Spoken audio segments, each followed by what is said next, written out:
अस्सलाम वालेकुम नाज़रीन, आप देख रहे हैं पीसी वर्ल्ड न्यूज़। मैं हूं शामैर, प्रोग्राम हमारा निज़ाम के साथ। नाज़रीन, सबसे पहले आपको माह रमज़ान का महीना बहुत ज़्यादा मुबारक हो। जैसा कि पाकिस्तान में रमज़ान का महीना स्टार्ट हो चुका है, ज़राअत फरोशी बिल्कुल अरूज पर जा चुकी है। यहाँ पे चीज़ों की कीमतों में 3 गुना इजाफा कर दिया गया है। दूसरे ममालिक में जब भी कोई त्यौहार आता है तो वहाँ पे चीज़ों में 50% डिस्काउंट कर दिया जाता है ताकि आम बंदा भी वो चीज़ ले सके और उसको इस्तेमाल कर सके। लेकिन यहाँ पाकिस्तान में ऐसा नहीं होता। जब भी कोई त्यौहार आता है, मजहबी त्यौहार हो गया, ईद हो गई, शबरात हो गई, कुछ भी आता है तो यहाँ पे चीज़ों में 3 गुना इजाफा कर दिया जाता है। तो इसी पर बात करने के लिए हमारे साथ मौजूद है हमेशा की तरह मियां एजाज हुसैन साहब। आइए उनसे इस बारे में बात करते हैं। अस्सलाम वालेकुम। जी वालेकुम सलाम। क्या हाल है सर? सर, जैसा कि मैंने पहले भी अपने इंट्रो में बात की है कि पाकिस्तान में ऐसा क्यों नहीं होता कि यहाँ पे 50% डिस्काउंट दिया जाए या चीज़ों को इतना सस्ता कर दिया जाए कि दूसरे लोग भी ले सकें और हमारे साथ खुशियों में शामिल हो सकें। देखिए ईशा, सबसे पहले तो मैं खुद भी नाजरीन को मुबारकबाद दूंगा कि ये वो महीना है जो हमारी तरबियत का महीना है, जिसमें अल्लाह की रहमतें नाज़िल होती हैं और अपनी बख्शिश, अपने गुनाहों को माफ़ करने का बहुत ज़्यादा मौके इसके अंदर मौजूद होती है। इस महीने में मैं कहता हूँ कि ये महीना इसलिए अल्लाह पाक ने माह रमज़ान ये तय हुआ कि हमने रोज़ा रखा होता है और घर में हम अकेले होते हैं, हमें भूख लगे, हमें प्यास की शिद्दत सताए, घर में फ्रीज़र के अंदर मशरूबात भी पड़े होते हैं, खाने पीने की चीज़ें भी होती हैं, लेकिन हम लोग उसको खाते नहीं हैं और उसका एहसास ये है कि हमें अल्लाह देखता है।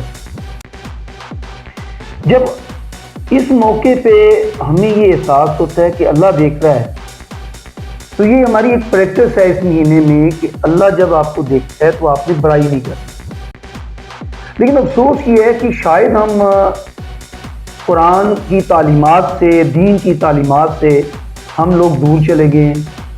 हम इतना मादियत परस्ती के अंदर गुम हो गए हैं कि हमें जो दीन इस्लाम की खूबसूरती है, जो उसकी अल्लाह और उसके नबी सल्लल्लाहु अलैहि वसल्लम के अहकामात हैं, हमने वो यकसर उनको नज़रअंदाज कर दिया।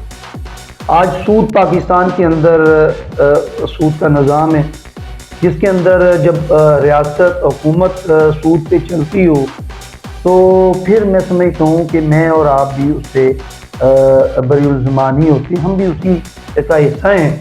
और कुरान के अंदर यही कहा जाता है कि सूद लेने वाला और देने वाला दोनों जहन्नमी हैं। तो फिर ये मुसीबतें, ये अज़ाब हमारे ऊपर जो है वो क्यों नाज़िल ना हो।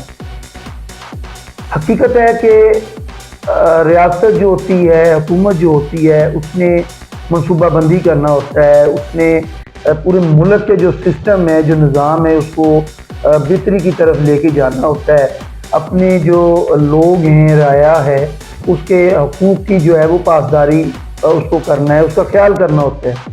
लेकिन पाकिस्तान के अंदर वाकई ऐसा नहीं है। जैसे आपने अभी बात की है, तवज्जो दिलाई कि जो दीगर मज़ाहब हैं बैरून मुल्क के अंदर भी जब उनके त्यौहार आते हैं तो वो चीज़ों जो हैं वो उसकी कीमतों के अंदर कमी कर देते हैं ताकि एक आम आदमी जिसकी क़ुव्वत ख़रीद कम है, वो बंदा भी अपने बच्चों को और अपने आप को वो खुशियाँ, वो चीज़ें जो है वो ले सके, उसकी क़ुव्वत ख़रीद जो है उसके अंदर बढ़ोतरी हो सके, तो वो चीज़ों को कीमतें कम कर देते हैं। लेकिन यहाँ पाकिस्तान के अंदर ऐसा नहीं होता।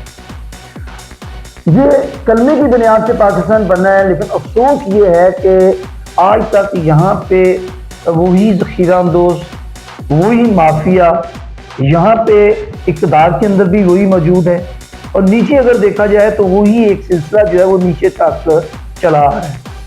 और मुझे इस बात पे भी मैं हकीकत से अफसोस करूँगा और मैं अपने नाज़रीन से भी ये आज बड़े दर्द दिल के साथ ये बात शेयर करना चाहता हूँ कि हम लोग पछतावा करते हैं, हम आपस की मजलिसी गुफ्तगू के अंदर हम कहते हैं کہ جی مر گئے، مہنگائی بہت ہو گئی ہے، گھر کے گزارا نہیں ہوتا، لیکن اس کے لیے اپنا کردار جو ہے وہ ادا کرنے کے لیے تیار نہیں ہے۔ 98% ہم وہ لوگ ہیں جو مڈل مین ہیں، غریب لوگ ہیں، اور ہمارے ہی مسائل ہیں۔ 2% جو لوگ ہیں ان کو تو پتہ ہی نہیں ہے کہ دال کتنے کی آتی ہے، گھی کتنے کا آتا ہے، پیاز کتنے کا آتا ہے۔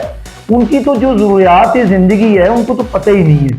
تو لہٰذا یہ مجھے اور ناظرین آپ کو سوچنا ہوگا کہ ہمیں اس میں اپنا رول ادا کرنا چاہیے۔ جہاں اگر کہیں کوئی مہنگائی آپ نظر آتا ہے، آپ دکاندار مہنگی چیزیں بیچتے ہیں، تو آپ اداروں کو کہیں۔ اگر ادارے اس میں اپنا رول ادا نہیں کرتے، وہ خواب خرگوش کی مزے لے رہے ہیں، ارباب اختیار جو ہیں وہ ان کو احساس نہیں ہے کہ جب ہر جگہ پہ ہمارے ادارے بنے ہیں، ہر مسئلے پہ وہ آپ کر سکتے ہیں وہ ادارے، تو ان کو اپنے اپنے جو رول ہیں وہ ادا کرنا چاہیے۔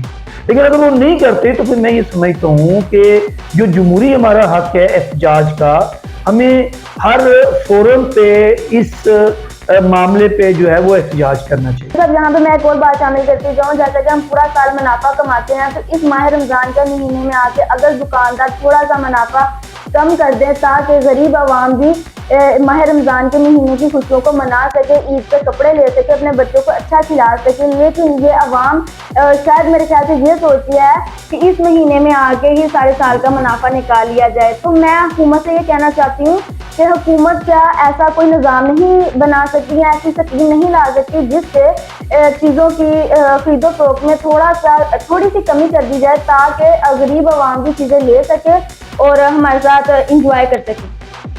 عشاء، یہی میں کہنا چاہتا ہوں کہ پاکستان جو ہے وہ اسلامی ملک ہے، اسلامی ریاست ہے، اس کو کلمے کی بنیاد پہ بنایا گیا ہے۔ یہ واحد پاکستان ہمارا ملک ہے جو مدینہ کی ریاست کے بعد اسلام کی بنیاد پہ، کلمے کی بنیاد پہ جس کو حاصل کیا گیا۔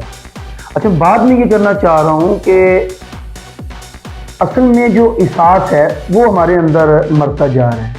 اسلامی معاشرہ جو ہوتا ہے اس کا مقصد ہی یہ ہے، اسلام کے اندر رواداری کا، بھائی چارے کا، احسار کا، درگزر کا اور قربانی دینے کا جو ایک کلچر ہے وہ ہم نے اس کو ختم کر دیا ہے۔ ہمارے ذہنوں کے اندر صرف دنیا چھا چکی ہے کہ ہم نے دنیا داری کرنی ہے، جو آخرت کا تصور ہے وہ ختم ہو چکا ہے۔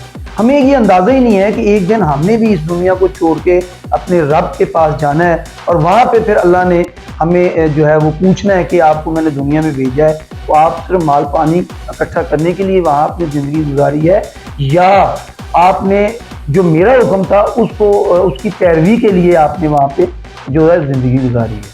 تو میں یہ کہنا چاہتا ہوں کہ حکومت کا جہاں کام ہے حکومت کو کرنا چاہیے، لیکن حقیقت ہے کہ جب تک میں اور ہم سارے لوگ دین کو سمجھ نہیں لیتے اور اس کے اوپر پھر ہمارے اندر وہ احساس پیدا نہیں ہوتا، کہ اسی طرح پہ معاشرے کے اندر جو خرابی ہے وہ بڑھتی چلی جائے گی۔ میری اللہ سے دعا ہے کہ اللہ تعالیٰ ہمیں قرآن و سنت پہ عمل کرنے کی توفیق عطا فرمائے، اور حقیقت ہے کہ جب ہم قرآن کے قریب چلے جائیں گے، اسلام کی خوبیاں جو ہیں وہ اس کو سمجھ جائیں گے، تو پھر ہمارے اندر یہ ساری خرابیاں جو ہیں وہ انشاءاللہ دور ہو جائیں گی۔ تو ناظرین، یہ تھا ہمارا آج کا پروگرام، امید ہے کہ آپ کو پسند آیا ہوگا۔ ماہ رمضان کے اس مبارک مہینے کے صدقے اللہ تعالیٰ ہمیں زیادہ سے زیادہ نیکی کرنے کی توفیق عطا فرمائے اور ماہ رمضان کے سارے روزے رکھنے کی توفیق عطا فرمائے، اور حکومت سیاستدانوں کی میں ختم ہو جائے اس ماہ رمضان کریم کے مہینے کے صدقے، تاکہ وہ غریب عوام کے بارے میں سوچ سکیں اور ان کا کچھ بھلا ہو سکے۔ تب اگلے پروگرام کے لیے اللہ حافظ۔ پاکستان زندہ باد۔